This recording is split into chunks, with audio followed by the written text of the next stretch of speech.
तो गाइस इस वीडियो में हम लोग बात करने वाले हैं आज स्मैकडाउन के एडिशन के बारे में। और भाई कुछ गदर काट दिया आज WWE ने शो पर, हमको ऐसी चीजें दिखाई। शो की स्टार्टिंग हमको देखने को मिलती है ब्रॉलिंग ब्रूट्स के साथ में, जहां पर ड्रू मैकिंटायर भी उनके साथ होते हैं। ये चारों के चारों बंदे थे और रिंग में आके शेमस, पहले तो इस बारे में बात करते हैं क्योंकि वॉर गेम्स में ब्लड लाइन के अगेंस्ट जाने वाले हैं कि बहुत सारे लोग ये सोचते होंगे कि क्या ड्रू मैकिंटायर शेमस हम दोनों एक दूसरे पर ट्रस्ट करते भी हैं, जिससे कि हमारी राइवलरी रही इतने टाइम से। तो फिर इसके बाद वो ये कहते हैं कि क्योंकि हम इतने टाइम से साथ में काम कर चुके हैं ना, तो हम दोनों की एक दूसरे के लिए म्यूचुअल रिस्पेक्ट है। और यहाँ पे एक तरीके से वो ऑफर करते हैं ड्रू मैकिंटायर को उनको ज्वाइन करने के लिए। वैसे ड्रू मैकिंटायर ने ज्वाइन किया ही हुआ है उनको।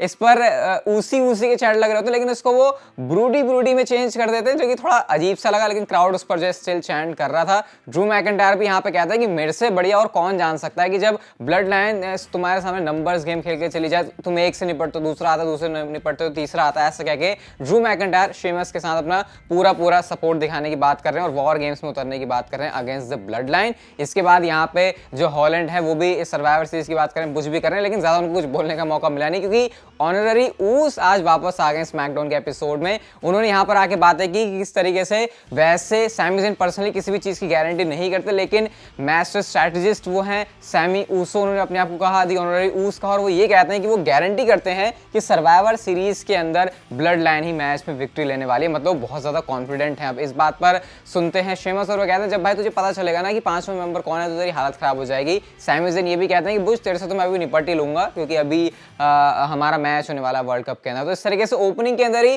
पूरा सरप्राइज वाला एलिमेंट WWE ने ठूस दिया कि अब मैच भी है, सरप्राइज बंदा कौन होगा वो भी तुमको पता चल जाएगा। तो ऐसी ओपनिंग मुझे काफी पसंद आती है। जो सेगमेंट से हो मैचेस से तो लगता है भाई पता नहीं क्या PPV जैसा चालू हो गया, लेकिन ये वाला ओपनिंग सेगमेंट मुझे बहुत ज्यादा पसंद आया। इसके बाद गाइस हमको अली और रिकोशे के बीच में, मुस्तफा अली और रिकोशे के बीच में वर्ल्ड कप का मैच देखने को मिलता है। और मुस्तफा अली वैसे ही अपनी बुकिंग से बहुत ज्यादा परेशान है और क्या आज उनको इस मैच में विक्ट्री मिली? वेल, मैच में उनको विक्ट्री नहीं मिली है। मूव्स काफी तगड़े थे। मैच का जो फिनिश था वो शूटिंग स्टार प्रेस जो स्टैंडिंग होकर उन्होंने किया था वो बहुत मुझे सही लगा। बहुत सारे क्लोज किकआउट्स यहाँ पर थे, लेकिन इवेंचुअली मैच में विक्ट्री मिलती है रिकोशे को और मुस्तफा अली यहाँ पे भी हार गए। हालांकि मैच खत्म होने के बाद हम देख रहे हैं कि मुस्तफा अली हार गए हैं, लेकिन रिकोशे उनको लेके जा रहे हैं अपने साथ में कि चल भाई चल, होता है ऐसे भाईचारे वाली फीलिंग यहाँ पे आ रही थी। लेकिन मुस्तफा अली हार गए, उस चीज को कोई नहीं बदल सकता। नेक्स्ट हमको कैरन क्रॉस वर्सेस मैडकैप मॉस के बीच में एक सिंगल्स मैच देखने को मिलता है। मैडकैप मॉस की हालत 3 हफ्ते पहले उन्होंने खराब की थी जब उन्होंने क्रॉस जैकेट में उनको अटका दिया था।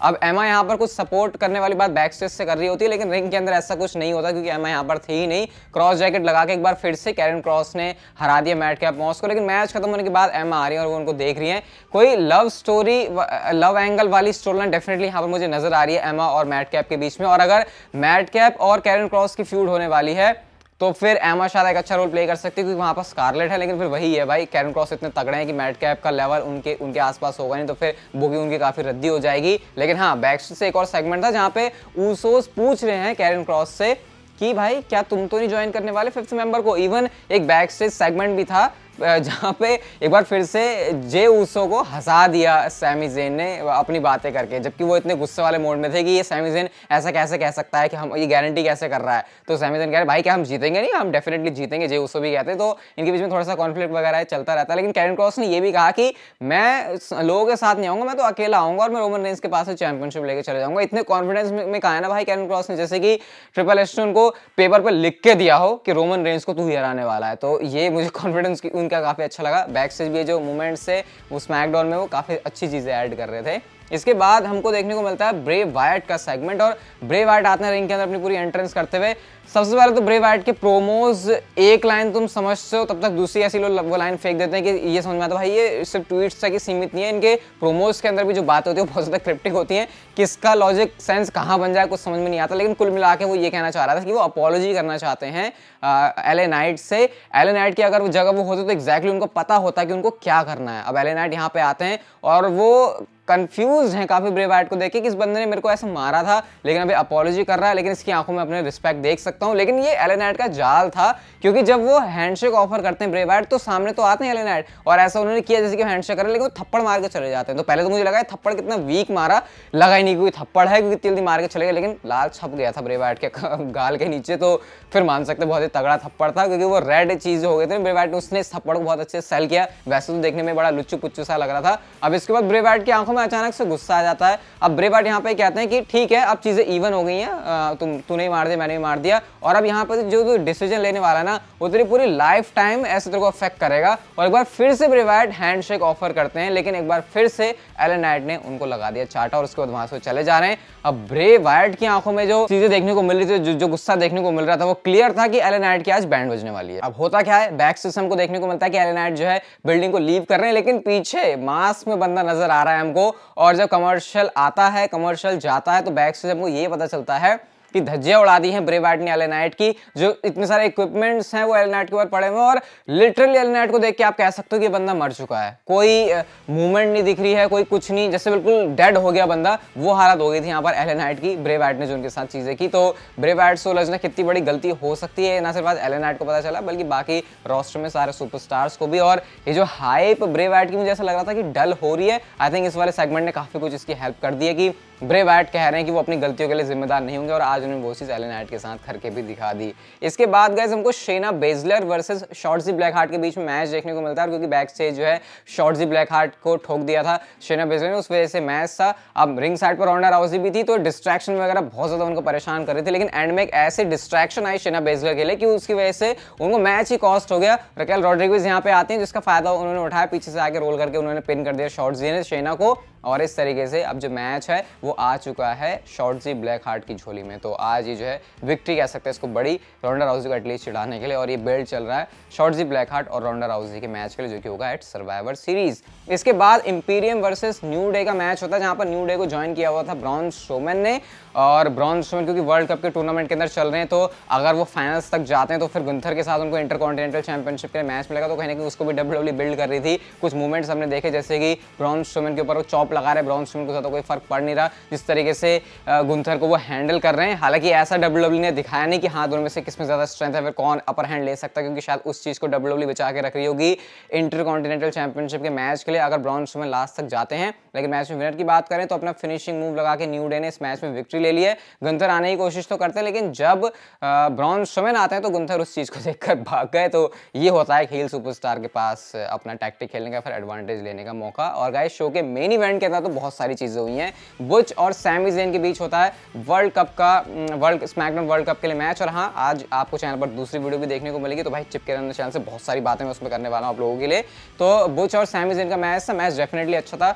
रिंग साइड के ऊपर बहुत सारे जो है पंगे चल रहे हैं, क्योंकि ब्रॉलिंग बूट्स पूरी है, उधर से ब्लड लाइन पूरी है, तो आपस में लड़ भी रहे हैं। होता क्या मैच के अंदर, एंड में अपना फिनिशिंग मूव लगा के बुच ने इस मैच में विक्ट्री ले ली है और सैमी ज़ेन को उन्होंने हरा दिया। अब इन सबके बीच में लड़ाइयां वगैरह चल ही रही हैं, तभी थीम सॉन्ग प्ले होता है ट्राइबल चीफ रोमन रेंस का। और यूजुअली ऐसे मूवमेंट्स होते नहीं है कि रोमन रेंस का थीम सॉन्ग प्ले हो रहा है, वो सेव करने के लिए आ रहे हैं, लेकिन आज वो मूवमेंट था और आ भी बड़े धीरे धीरे रहे। पहले तो थीम सॉन्ग कब का बज गया, सबको लग रहा है रोमन रेंस अब आएगा। ड्रू मैकिंटायर को स्पेशली नोटिस करना आप लोग, वो ऐसा वेट ही करना कि अच्छा अब रोमन आएगा, अब रोमन आएगा, लेकिन रोमन ने आने में देर कर दी।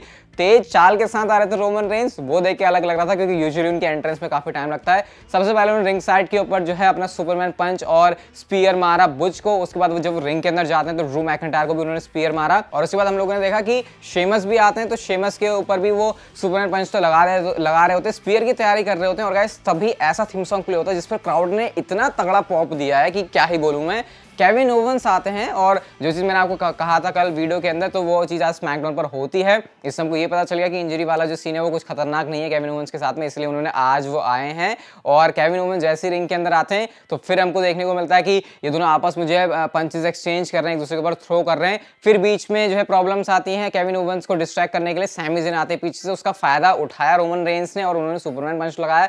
मजा आया Kevin Owens and Sami Zayn का फेस ऑफ देखने में। लेकिन जैसे ही रोमन रेंस जाते हैं स्पीयर के लिए, उसको उन्होंने ब्लॉक किया और उसको कन्वर्ट किया उन्होंने स्टनर के अंदर, और स्टनर लगाने के बाद ब्लड लाइन को भी वहां से सरकना पड़ता है। मतलब ऐसी एंडिंग आपको कब देखने को मिलेगी कि जब रोमन को स्टनर पड़ रहा है और वो रोल करके रिंग से बाहर जा रहे हैं। तो आज वो चीज केविन ओवंस ने करी, और जो तगड़ा पॉप उनको मिला है ना भाई, वो तो सीरियसली बिल्कुल कमाल का था। तो बहुत तगड़ी तरीके से डब्ल्यूडब्ल्यूई ने केविन ओवंस को दिखाया, और इस जो मेन इवेंट के अंदर चीज़ को उसको देखने में काफ़ी मजा आया। लेकिन आपको बताने के लिए कोई इंटरेस्टिंग चीज़ और है मेरे पास स्मैकडाउन से हट के, जॉन सीना के बारे में कुछ नहीं बोलूंगा। आप लोग इस पिक्चर को देखो जो कि जॉन सीना ने अपने इंस्टाग्राम अकाउंट के ऊपर पोस्ट किया है। ऑलरेडी आपको पता है कितने सारे हमको रूमर्स सुनने को मिल रहे हैं लोगन पॉल और जॉन सीना के मैच के बारे में, रेसलमेनिया 39। और यहाँ पे उन्होंने लोगन पॉल की वही स्टोन कोल्ड वाला जो मीम है उसके ऊपर यूज़ करते हुए उनकी फोटो को यूज़ किया और लिखा है स्टोन कोल्ड समडे, और इससे क्लियरली यहाँ पे जॉन सीना लोगन पॉल के साथ अपना रेसलमेनिया के अंदर मैच टीज कर रहे हैं। और जिस तरीके से इसको अचानक से अटेंशन मिली है मेन स्ट्रीम के अंदर, मीडिया आउटलेट्स इसको कवर कर रहा है, मुझे ऐसा लग रहा है डब्ल्यूडब्ल्यूई को ना चाहते हुए भी फोर्सफुली इस मैच को करवाना ही पड़ेगा, क्योंकि फैंस ने इतनी डिमांड कर दी है,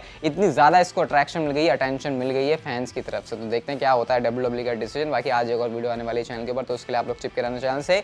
ये वीडियो अच्छी लगी तो like share subscribe notification bell को ऑन कर दो, and see you guys in my next video.